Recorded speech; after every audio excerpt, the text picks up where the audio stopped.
I watched it. Did you watch it? West Ham against Wolves.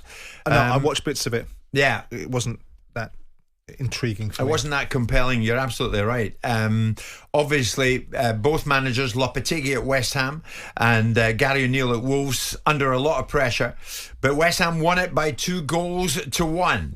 So where does that result leave both managers? One former West Ham manager, Slaven Bilic, was in this very studio with Simon and myself yesterday. And of course, going into the match, it wasn't lost on Slaven that at West Ham, something's missing. What I don't like about West Ham at the moment or this season is I don't see that they are together. I don't see that they are dying on a pitch. Literally, I don't see that. I don't see that energy. But then again, at the same time, it's easy to give up or when you are losing 3 or 4-0 at a half time. You know, it's easy to stop. I don't see that camaraderie. Is he right? I mean, I looked at it last night, Simon. Is there a glaring lack of passion, camaraderie, togetherness? We go into this together, we win together, we fail together. Do you see that? Well, that's quite a bold statement for a manager to make about another manager's team, because that is the underpinning aspect of the fundamentals of a football team, is that they're together, whether they're together in defeat or together in victory, they're together. So if Slaven's making that observation, it's a very significant criticism of the side. I don't know. I mean, West Ham at times this season have been good. I mean, I watched them again. I keep referring to the game against Palace, and I thought they were very good against Palace. And I really like them in that particular game. But in other games I've seen them, they've been very, very poor. They go up to Newcastle. They beat Newcastle. And no one expected that result. And I don't suspect anybody was criticising them about not being together. And then they get beat by Arsenal. They get beat by Leicester. And the questions come again.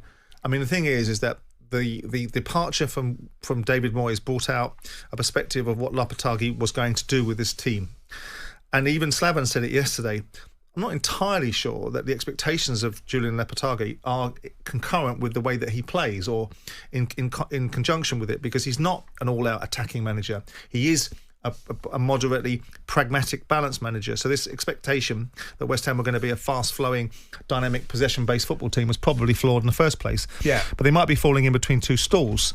He is definitely a capable operator. They're definitely better than where they currently are, and they definitely have a better squad than where they currently are in terms of performances, in terms of where they are in the league. And I suspect that he will weather this storm. They've got Bournemouth coming up. They've got Brighton coming up. They've got Southampton coming up. So from those games, I mean, Southampton away and Bournemouth away, they're difficult games, and Brighton, you know, at home always is a difficult game for West Ham. So we'll see. I mean, I think there's more danger for Gary O'Neill than there is for Julian Lopetegui. Yeah. Not just because of the result last night. Well, Lopetegui, as you say, stays in place. O'Neill stays in place. We'll get to Gary in a second. The thing that struck me last night, Simon, was that this was kind of win or bust. That's how it was billed, principally by us. But having said that, there were empty seats in the London Stadium last night.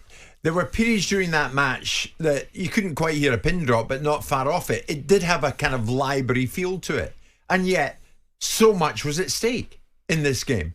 And West Ham fans, I know them. They're vociferous, they're loud, they're noisy characters. They love their club. That didn't come over to me last night. Having said that, I wasn't there, but I didn't get that vibe. Yeah, I mean, I don't know about the empty seats. I mean, we had this conversation about season ticket holders. I mean, don't forget, West Ham have got something like 80% uptake in season tickets.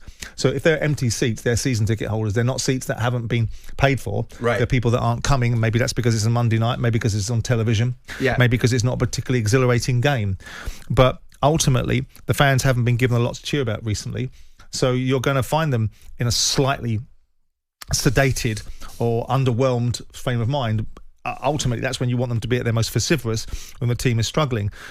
But you've got to give fans something to support sometimes. And in recent times, they haven't had a lot, certainly at home, to really to sort of grasp hold of, have they? But is that not when you turn out? I mean, was there a degree of apathy there last night? You tell me. 03717 223344. This morning on talkSPORT, it's our understanding Gary O'Neill goes into the next match. And again, it's kind of win or bust, this one. Lost last night, but what about this one? It's up against Ipswich, and really you would think he's got to win that. This was O'Neill immediately after the final whistle last night. I understand the noise and the scrutiny, but when I arrived at this football club, it had just achieved 39 points in the Premier League. Since then, we've managed to sell £200 million worth of talent. If you start at 39 and you take away £200 million worth of talent, there's a fair chance that it's going to be tough. We were tipped to be relegated by every pundit in the league, in the country pretty much last season. And we achieved some unbelievable things with a group that had lost Neves, Moutinho, Traore, Jimenez, Costa, Nathan Collins, Daniel Podence, and hadn't signed any Premier League players at that moment.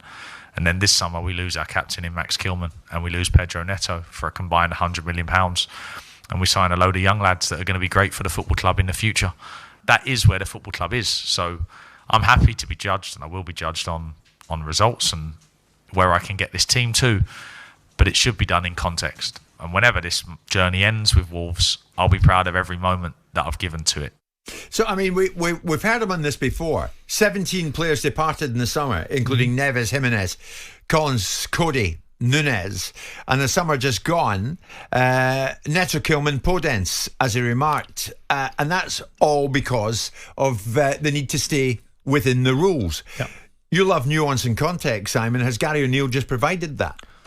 Well, he was very defeatist the other day and said some rather silly things, I thought, about saying that his role is moderately irrelevant in the context of the club. Now, maybe he can qualify that by suggesting that there are bigger, more powerful people than me, and that might be his answer. His role of the football club manager is very important, very relevant. Otherwise, there wouldn't be a football club manager, and they wouldn't spend all their time in the media being lauded and applauded and told what they are and what they're not. So I prefer him to be a little bit more robust than he was the other day, because that, to me, looked like a dead man walking. He's given context because these are facts. Yeah. I wonder if he anticipated, if you'd have asked him at the beginning of the season, what did he expect from Wolverhampton Wanderers? Did he expect to be second to bottom in the table? Did he expect to be outmanoeuvred by teams that he cannot argue have got better squads? Yeah. Southampton and Ipswich are two teams that he would expect to be above. I would expect him to think that he'd be above Leicester. Currently, Wolves aren't performing very well. They've shown indications of what they can and can't do, but he's giving an answer to questions about why they might be in this position. What I think he needs to do is provide more confidence about how they're going to get out of this position. It's great that you have to reference, and I do think it's right that sometimes it is a very short memory of, and again, he will be a beneficiary of short memories, because people were very quick to write him off after the Bournemouth situation. He's gone into Wolves and done a decent job when no one expected him to do anything. And he's using that currency to justify the current malaise. And it is also supported by what he's saying, because they have ripped it out from underneath him. They have sold a lot of the players. And a lot of those players haven't been replaced on a like-for-like basis. So there was always going to be a challenge for him. Sure. But I'm not sure what that does for the problem. I'm sort of spelling out the challenges that he's got. I don't know what that does for solving the problem. No one's interested in the boardroom. They know they're the ones that bloody sold them. They know they don't need to spell it out to them. What they need to be told as to the fans is, are we going to get out of this? Are you going to get us out of this cart? Or are you going to leave us in it, because leaving us in it gets us relegated? Yeah, but you could say at the same time, Simon, he's saying, well, what did you expect? We are where we are, but what did you really expect? Well, I wonder if he had that conversation in the summer. So what did you expect is a manager reacting to being put under pressure. I don't remember him saying we sold hundreds of millions of pounds worth of players when they beat Fulham 4-1.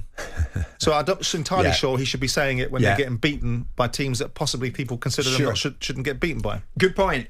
Keen to put this out there this morning to Wolves fans tuning in this morning. You didn't get anything out of that game last night. You've won 2 in 15. You've heard Gary O'Neill talking about, well, we had a fire sale of players. So many players left the football club. Maybe it's a kind of, what do you expect? Well, what do you expect?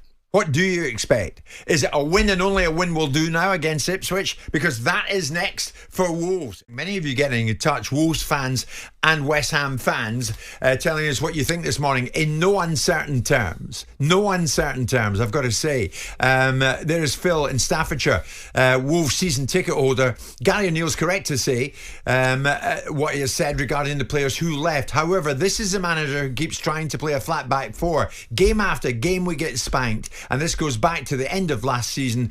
It's simple enough. We do not have the players to play the way he wants to play. So obviously, as a manager, you've got to surely set up the team. appropriate to the skill set of the players that you've got available to you. So a lot of Wolves fans getting in touch. We're about to hear from a couple of them and some West Ham fans as well. There's another from Bill, who's a season ticket holder at West Ham. Lopetegui nonetheless is in borrowed time in spite of last night's win. Yesterday's performance was crap. Wolves should have been 2 up in the first half and 2 blatant penalties. We got lucky last night. Simple as. Dreadful performance.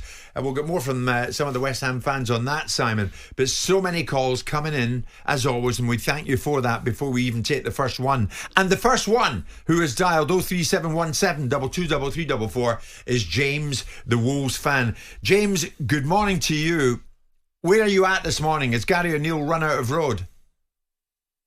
Not yet. Look, we'll go out and we need to be more confident for a start. We'll win the Ipswich match, okay?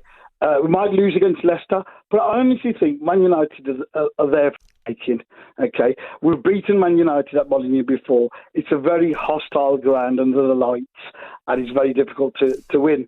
Ask Man City, ask Tottenham. We can beat anybody when we need to, right? For a start, the owners need to behave themselves and they need to stop selling players and give him the tools to do the job. Oh. If they don't give you the tools, the job, if they don't give him the money, I would. It's a shame. It's going to be a blot on his managerial career. But I wouldn't blame him for walking out or anybody for walking out. They need to spend the money. So, James, did you just say the owners need to behave themselves? They need to spend the money. Simple. Need to spend the money, Simon. Well, here's a former owner sitting right beside me. Well, the reason why they're selling is to comply with PSR, aren't they? I mean, that is the challenge for them. They were very ambitious for a long period of time. They dragged Wolves out of a period of mediocrity back into the Premier League with ambition and aspiration, got them into Europe, spent a lot of money to do it, had the Portuguese connection, had Jorge Mendes around everywhere, making sure that he had his opportunities to make as much money as he could out of the club as well. And that gravy train ran dry. And now ultimately it's not a case of I don't think they want to invest in the club. I think they're stymied and they're selling players because they have to comply with PSR. And there is the riddle that's wrapped up in the rhyme of PSR. So if they go down, Simon, is it more to do with PSR and abiding by the rules and staying inside them than it has to do with Gary O'Neill? Well, a bit of both, really. I mean, ultimately, you look at performances like the 4-0 spanking they got at Everton and you say, well, that wasn't very impressive. And you look at some of the results they put in this season. I think that they've got 2 games coming up that if they don't get significant points out of, it's very difficult to argue for Gary. If you don't beat Ipswich Town at home on Saturday, then you have trouble on your hands because the Wolves fans, I don't think, will wear it. I've been at Wolves in the past. I remember when Jack Hayward, who was a hero to a lot of the Wolves fans, he referred to himself as the Golden Tit, but they admired him. I mean, the Golden Tit was employing Jez Moxey, perhaps, but the Wolves fans were against him when things were going badly at that particular time back in the early 2000s. Yeah. If they lose to Ipswich, then I think that's a real barometer for the challenges that Gary O'Neill will have to keep his job. Well, John's a big Wolves fan. John, good morning. Is the game up for Gary O'Neill if you lose to Ipswich? To be honest, he probably should have gone by now, but I think the reality is that nobody wants the job, and nobody wants the job because our owners, Fosun, have changed the goalpost numerous times. When Lopetegui came in, they promised him funds. They changed their mind, he walked. Gary came in 3 or 4 games before the season started. When you look at the list of players that have gone in the last couple of seasons, and these are all of them, but these are just sort of match winners, if you like. Traore, Neto, Kilman, Raul, Neves, Podence, Moutinho. Simon obviously will know better, but there's strong talk that we aren't at risk with PSR. We've got money, it's just that Fosun are not spending money. There's also rumours that the Chinese government don't want any money going out of the country, so they've pulled the plug. I mean, obviously, I'm not qualified to back that up. I do not know. But another rumour... Well, your latest accounts... was in Wolverhampton last night. Well, your latest accounts, John, show in 2023 a loss of 65 million quid. That's what your latest accounts show for 1 year. Now, there'll be some adjustments on that for PSR compliance that might bring it down a little bit. And your year before that, you lost the best part of 50 million quid.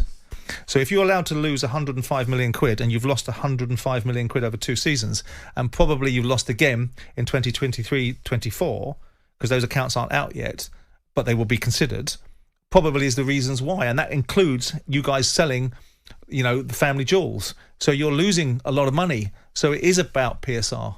Yeah. Yeah, Simon, this is a great... Listen, John, thanks for the message. There's Stuart. Morning, guys. What are the penalties for not complying with PSR? Points. Is it worth breaching the rules rather than sticking to them? Points. Yeah.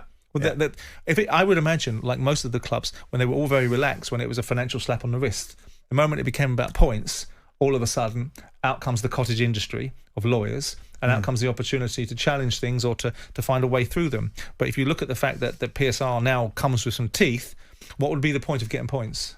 Yeah. Whatever points you gain by buying better players, you might lose in consequences as a result of it. Well, you try and take a points deduction on the chin, but you keep your better players. Yeah, sure. But if the points deduction that you take on the chin is as good as the points accumulation you get by buying these players, you're in a zero-sum game, aren't you? James, you're a big West Ham fan. You were at the London Stadium last night. You beat Wolves. Job done, or is it job done for Lopetegui? Morning, Jim. Morning, Simon. Morning, no, I went last night, and I'm going to say, listening to those Wolves fans, right, and also Gary O'Neill, £300 million gap. You tell me that was evidence on the pitch from last night's performance, because the atmosphere was It was terrible at London Stadium last night. And we had a cross come in. It was a lucky, hopeful header goal, right? And then Bowen did the work of a small army last night, right? So it's clear to everybody. And actually, Simon, I've got a question for you, right? So the manager, right, he's lost the fans, he's lost the dressing room, and as a fan, I'm watching us play. We've got no direction. On the pitch, you can see we just don't have structure. So like, the way they set up to play, we've got no pace in our defence, and yet we play a high line. So Simon, you're an ex-owner. What would you do? It's a balancing act, James, mate, because I remember Peter Taylor managing for me, who was a fan's favourite because he played for Palace back in the 70s, managed the side, and the fans were very unhappy with him after 6 months, or even quicker than that. But I wanted to see how it played out a little bit longer before I became very unhappy. And there's a balance between what the fans see on a Saturday afternoon and what might be coming down the line, because you can see other things behind the scenes. I mean, I would stay with Lopetegui for a period of time, because you're not in jeopardy. They've made a decision to go with him. It might be that the fans are slightly disenfranchised at this moment in time, but that can still turn around if West Ham pick some results back up. So I wouldn't be inclined to pull the trigger unless I looked at Lopetegui thinking, everything you told me when I employed you isn't manifesting itself in terms of what you do and what you don't do, and you are not what I thought you were. And if you're at that point as an owner, then you're in cahoots, or you're in coherence with the fans, but they might not be at that point with him. James, tell me, why was it so quiet last night? Did you and others not get behind your team? No, we were behind the team. Obviously, we were the whole Antonio thing, and I just want to say my and West Ham fans were behind Antonio. Thoughts go out to his family. But I will be honest with you, it was really, really hard to watch, and there was a nervousness around the stadium. We were, every time Wolves came at us, we just knew it was going to probably end up in the back of the net. And and again, Simon, with a £300 million gap, I think he's been very generous to Lopetegui. I think he's already shown that he doesn't have the mustard for this game. Okay, listen, you're a fan, you're entitled to say what you think. James, thank you so much. Jim White and Simon Jordan, Monday to Friday mornings from 10 on AM, on DAB, via the talkSPORT app, and on your smart speaker.